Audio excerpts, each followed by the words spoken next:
Have you ever pondered the immense power of the natural world and how it's depicted in literature? Today we're exploring two captivating pieces that do just that, Storm on the Island and Bayonet Charge. These poems are part of the Anthology, Power and Conflict, a collection that grapples with the raw force of nature and the chaos it can bring. In Storm on the Island, we're thrust into a wild tempest, feeling the relentless power of nature.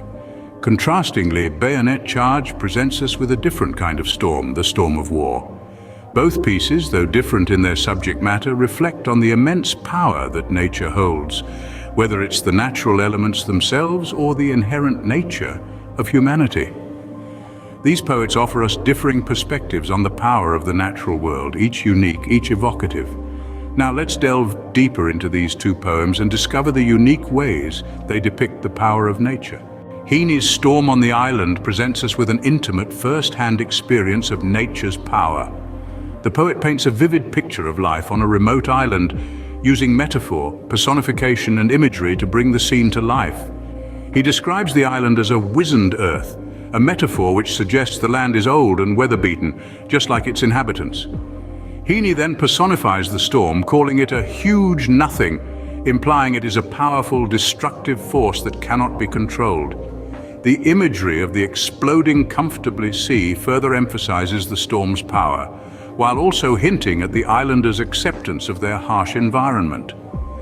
Heaney effectively uses these techniques to depict the raw, untamed power of nature. As we've seen, Heaney portrays nature as a formidable, unpredictable force in Storm on the Island.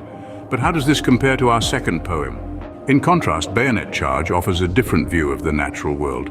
The poet Ted Hughes presents nature as an indifferent yet omnipotent force in the midst of human conflict. He uses symbolism to present this idea, describing the raw seething of the earth as the soldier charges into battle. This imagery creates a vivid scene where nature seems to be alive and throbbing with energy, but is indifferent to the human struggle taking place. Hughes also uses metaphor to further explore the power of nature. He describes the soldier as a hare, highlighting his vulnerability against the backdrop of a brutal and unfeeling natural world. The use of imagery is also significant in the poem.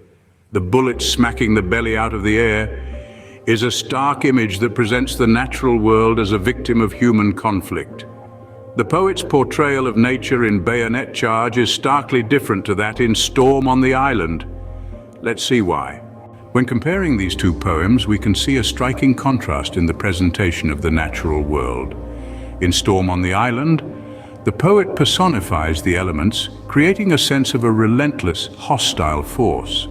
On the other hand, Bayonet Charge uses nature to emphasize the brutality and chaos of war, as the soldier stumbles through a green hedge that is a hedge of rifles.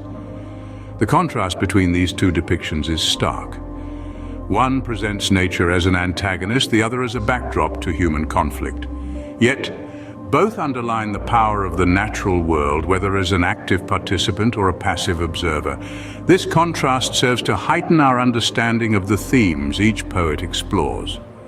It invites us to consider the many ways in which nature can be depicted, and the effects these depictions can have on our interpretation and emotional response. Remember, literature offers us a chance to see the world through different lenses. So stay curious, keep exploring, and don't forget to like, share, and subscribe to Daily Lesson Starters for more insightful content.